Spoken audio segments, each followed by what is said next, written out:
when this episode came out, people who didn't like this and somehow loved this episode, but people who loved this and didn't like this one. And then there were the people in between. In my opinion, I like Listen. I don't love it, but I like it. But this episode, I suppose I would go into love Listen, hate Kill the Moon camp. If it wasn't for the fact I just like Listen, I don't love it. But Kill the Moon, oh my god! What the fuck happened?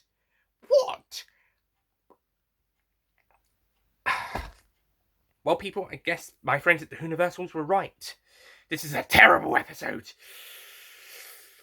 Time to rant about it.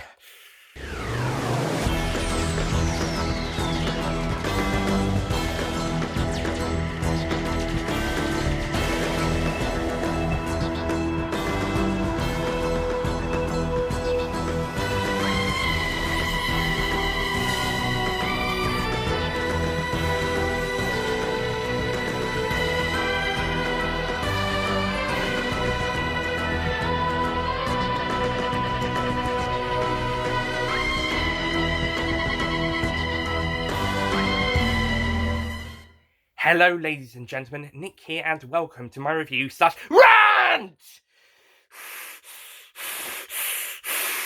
on Doctor Who Series 8, Episode 7, Kill the Moon, or as it could be known, Kill the Motherfucking Moon. My god, this episode was terrible.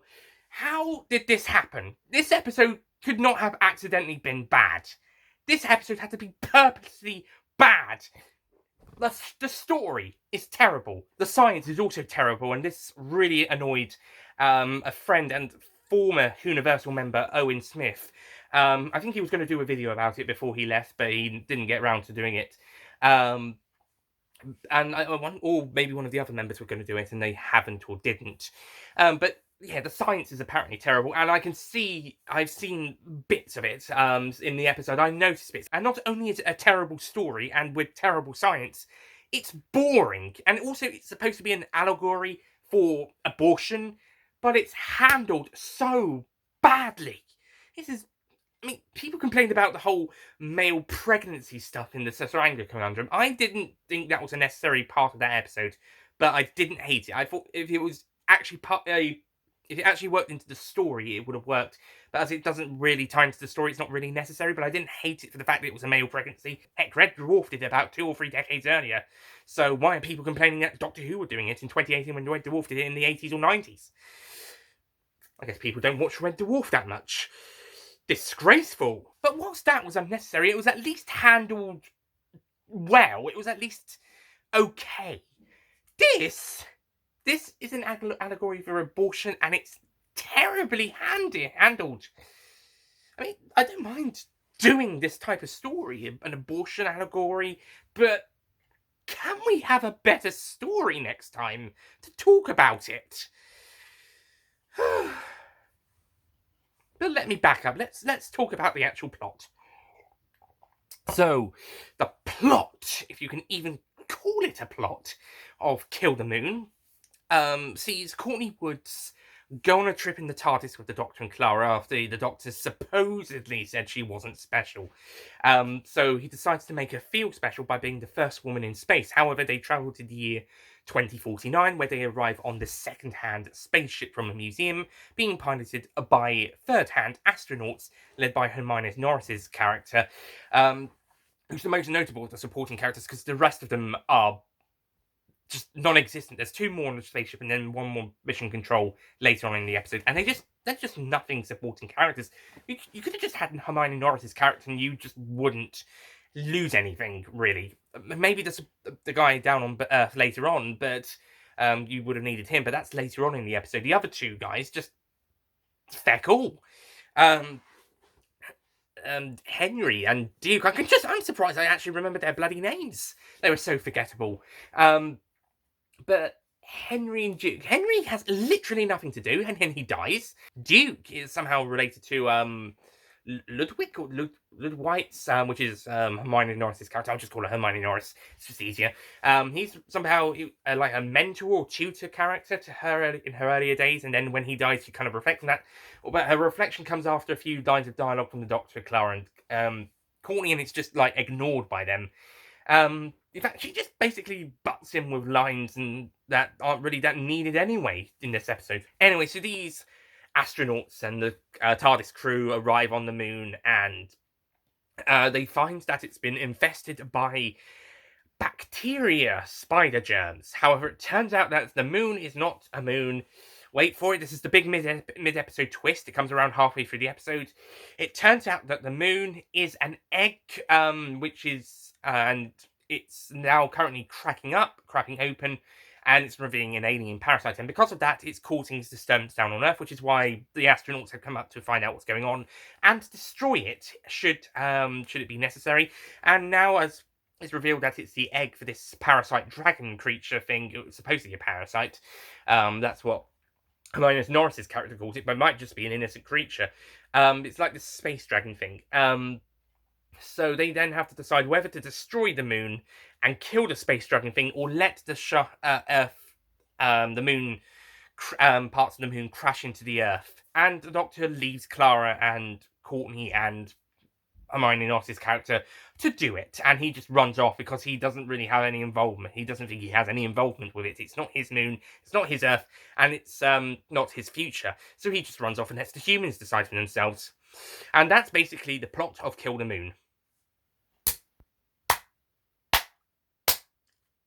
This episode must have been deliberately written just so that the Doctor can leave Clara in a situation so that she can have to make up a decision for herself, and then at the end almost make a mistake, almost get it wrong, and at the end I'll have a falling out with the Doctor. This must have been the episode that Stephen Moffat listed as, right, this is the episode where the Doctor has to push Clara too far, as Danny Pink warned her about it in the last episode. This is the one that he pushes her a bit too far, and then she storms out at the end. Now, Peter Harness, guest writer, the first guest writer of the series, who has not previously written for the show. I'm going to let you just write whatever you bloody want, just as long as you include this into the episode. After that, go for it. And this is what we came back with. And to be honest, doing whatever you want, sometimes that's fantastic, but sometimes it turns out to be god-awful. In this episode, we just have a terrible and boring story centered around this major point for the series, but it's handled so badly. The first half of the episode, it's only one part, and my mistake. First half of the episode is boring as hell. The spider germs aren't scary, the supporting characters are terrible, and some of the dialogue is pretty bad. Also, they come out of their way to bring Courtney Woods to the moon and make her an official, well, not really official, a guest companion of the episode. And they don't really do much with her. She gets scared a bit, so she goes into TARDIS and waits a bit, has a couple of lines. But otherwise, she barely does anything. She's not really that necessary. Again, you lose her, and you wouldn't lose much. Not really. So what was the point? And this is her last episode. This is Courtney Woods' last episode. We never see her again. The series was like building up like she's going to be some sort of regular character or recurring character. Maybe building up to the fact that she was going to become a recurring or irregular companion, or even a regular companion after this. But we never see her again. She's not a guest character in any other episode. She doesn't go into TARDIS again. At the end, she doesn't ask if they can do time travel next week, if they can have another adventure. We don't do that. We never have Courtney Woods in the show again. So what was the point of all the appearances in the first half of the series, setting up like this? She's going to be a player in the series. I mean, she's going to be an irregular companion. And then after that, you have her as a sort of one episode companion for this episode, or 2 episodes if you include Caretaker. And then you don't really do anything with her, and then after that, that's it, she's gone. So what was the point? What was the point of that character if you're not going to do anything with her? Especially as it was set up like she was going to become a recurring or regular companion. I also hate Hermione Norris's character. Hermione Norris does the best she can with the role, but my god, do I hate this character. She's boring. She just whenever she talks, half of it is unnecessary. It doesn't really add to anything. It's pointless dialogue. The bit where she said, "Oh, you're not going anywhere," blah blah blah. I've lost my crew, blah blah blah. Just after the Doctor and Clara discussing it, like they're right there discussing it. You don't have to butt in. Yeah. You just keep quiet. Jesus Christ, the dialogue's terrible in places, and she just wants to kill the creature like immediately without thinking about it. Yeah, look, I get it. The Earth's in danger. Fair enough. You can be concerned, but think about it for a bit. I mean, fair enough. She doesn't know the moon's gonna, when it splits up and makes the giant dragon, it's the shards don't go into the earth, they just break up. No, I understand that she doesn't know that, but you immediately decide to just kill a creature, especially one that hasn't been born, without thinking. It's a bit too much. Like I said, this is supposed to be a allegory for abortion, but it doesn't really work because because with abortion you have to think about it with a bit. But with this, it just doesn't work. That's just the idea of the Earth turning off their lights in order to save whether the creature should live. Turn it off if they think it should be killed. Keep them on if it should stay alive. Ultimately, the Earth decides to completely. Everyone eventually decides to kill the creature. And their lights get turned off. I'm not sure if, by the way, if all the lights on the planet would go off all at simultaneous times. And heck, even if it was single people keeping their lights on, it would be very thin glow to the lights. And it looked like whole sections or whole countries were going off all at the same time. I find that unrealistic. And the twist of the moon being an egg is terrible. Why did you think this was a good idea, Peter Harness? And it turns out that this parasite immediately lays an egg as it's flying away, which becomes a new moon, as the Doctor describes. And he reveals that this is the event that causes humanity to go to the stars in the mid-21st century. That, surprisingly, we give up on trying to get into space. People stop caring by 2049, and then suddenly they're awakened to this, and then they suddenly care again, which would lead to future Earth travels into the future, like the waters of Mars's first colony on Mars, and then other colonies and ventures to other planets and other stories we've seen. Heck, there'd be a moon base on the planet come 2070 with the moon base. One of the worst things about this episode also is the plan that Hermione Norris's character comes with to deal with the moon base, but even before she notices an egg. Apparently, because of it's about to hatch, it's causing problems on Earth. The Mexicans were doing something on the moon 10 years earlier, and they caused these problems. So for the last 10 years, because people don't really care about space travel, it's actually taken them this long to actually do anything about it, as well as get their spaceship and astronauts. So because it takes them 10 years, and throughout this they didn't think it was worth doing it quickly, or at least sooner than later. But no, it takes them 10 years to actually do anything. And throughout the last bit of time, there's been a bit of gravitational problems with down on Earth, like with the waves and stuff, the tides and stuff. So the plan is to blow the moon up. That's the Earth's plan to solve the problems on Earth with the moon on Earth. The plan is to blow the moon up. And that's even before they know it's an egg. Now, I'm no scientist, but I think that is a terrible plan. Blowing up the moon would not solve the tide problem or stop global natural disasters on the planet. It would probably make it worse. What were you thinking, Peter Harness? And with the idea of blowing up the moon because of the creature, again, that would not help. The natural disasters only really stop when the new moon comes into play. So, yeah, but the idea with the moon actually being there. So, blowing up the old moon would have been a terrible idea because it just would have made things even worse. Also, how long do these creatures have to be in an egg? Because this moon has been around for like millions of years. It came around during the dinosaur age, I think, or at some point. The Silurians went underground to avoid it crashing into the Earth, but eventually got caught in Earth's gravitational pull and became the moon.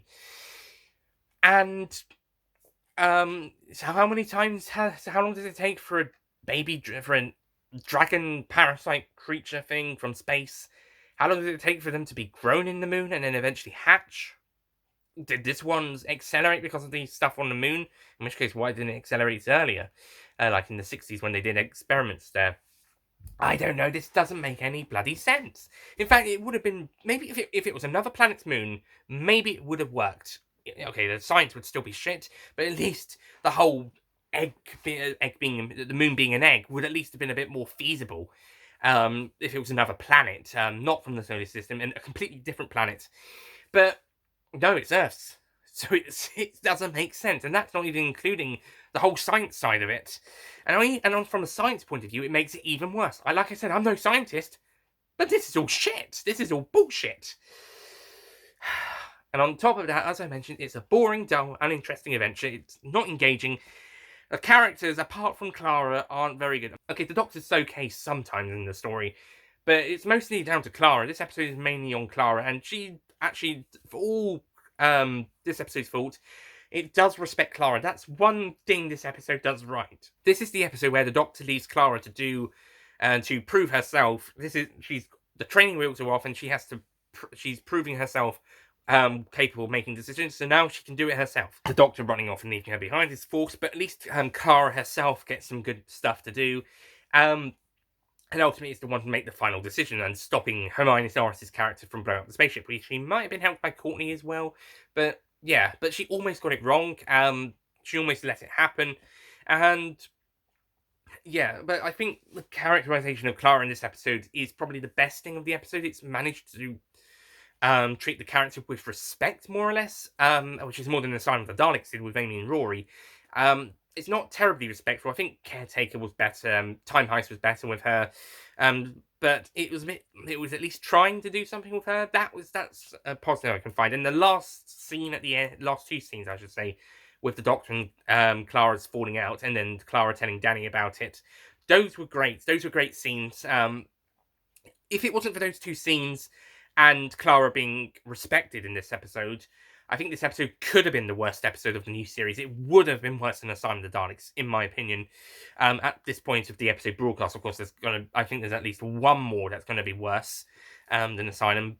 I think there's at least one more terrible episode coming up. But at time of this episode broadcasting, this would have been the second worst episode, in my opinion, when it did broadcast after Asylum of the Daleks. Because Asylum didn't care for Amy and Rory. It didn't care for the Daleks. It just didn't care.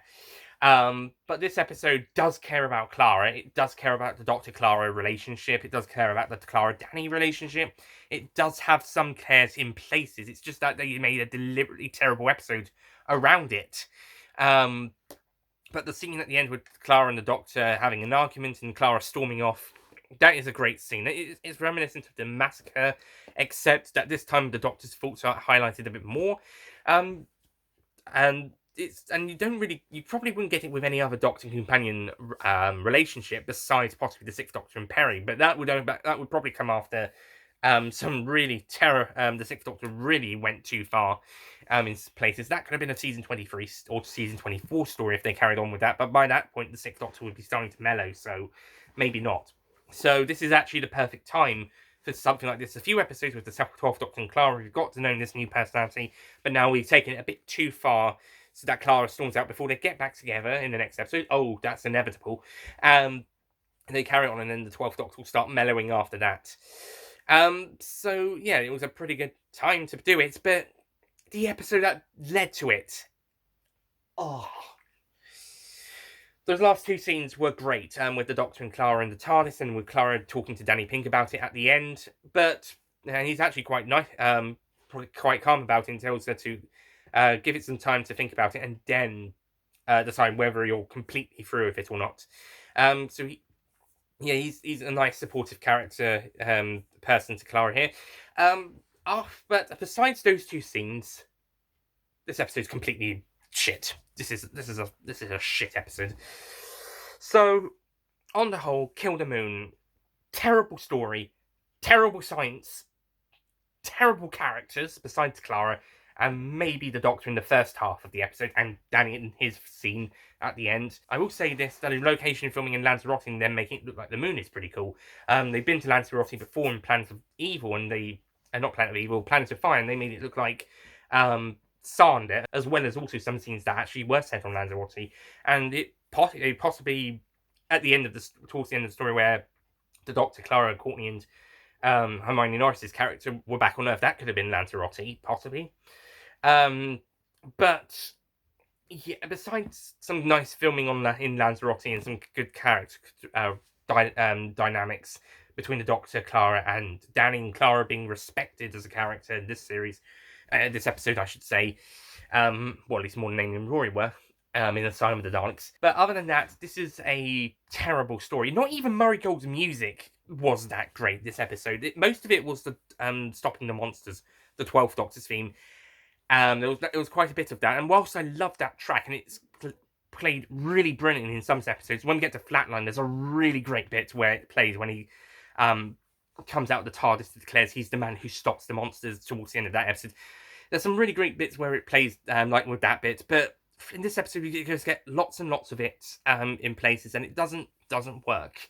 And the rest of the music in this episode just isn't that interesting either. So yeah, even Murray Gold struggled to do quality in this episode. I love Stopping the Monsters, the 12th Doctor's theme, but it was kind of overused here, much like how people complained I'm the Doctor was overused, except that was over the entire 11th Doctor era, or at least a series, each series, as opposed to one episode.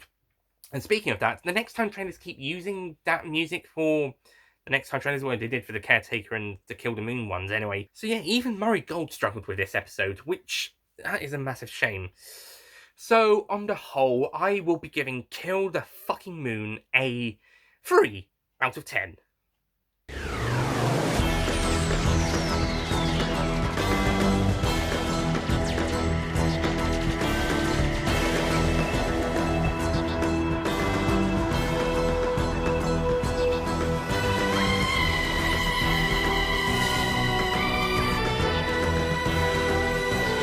Honestly, by the end of the episode, I was considering giving it a 2. It's just the fact that it respects Clara and those final 2 scenes that kind of just about make it a 3, and it's still just above Asylum of the Daleks, which I also gave a 3 because of the great direction and cinematography, music, and acting in that episode, even though the plot was abysmal. And this episode's plot is also abysmal, and thanks to some good characterization around Clara and great dynamic between her, the Doctor, and Danny at the end of the episode, and those last 2 scenes, it just about manages to get that 3 and just about tops Asylum of the Daleks. But it's still the second worst episode of the new series at this point, at the time of its broadcast. From Series 1, Episode 1 to Series 8, Episode 7, it's the second worst episode of the new series, and one of the worst episodes of the show. Or at least, possibly, definitely one of the worst of the new series. What a abysmal episode! I don't know what went wrong. It had to be deliberately written badly in order to be this bad. I mean, it has to tie in the whole Clara storming out stuff and her being left on her own, being pushed too far. But yeah, I get that. But this episode can't have been bad or by accident. It must have been deliberately written this way, and it's deliberately bad. How did this happen? How on earth did they decide to deliberately write a terrible episode just so we can have some great final scenes at the end? And it's not really a price worth paying for. I don't know. And you know what? I give up. I give up with this episode. I was bored. I hated it. It was a struggle to get through. I just couldn't. I did watch Mummy on Orient Express more or less right afterwards, so hoping that would ease me out, because that episode is a fantastic episode. But for the first little bit of it, I still felt the frustration of this episode of Kill the Moon. Thankfully, Mummy on the Orient Express would calm me down and make me enjoy that episode. What do I think of that? Well, I'll tell you about that next time. In the meantime, thank you for watching this rant/review on Kill the Moon. I'll see you guys next time for Series 8, Episode 8 of Doctor Who, Mummy on the Orient Express. See you guys then. Goodbye. God! Yes! fucking episode.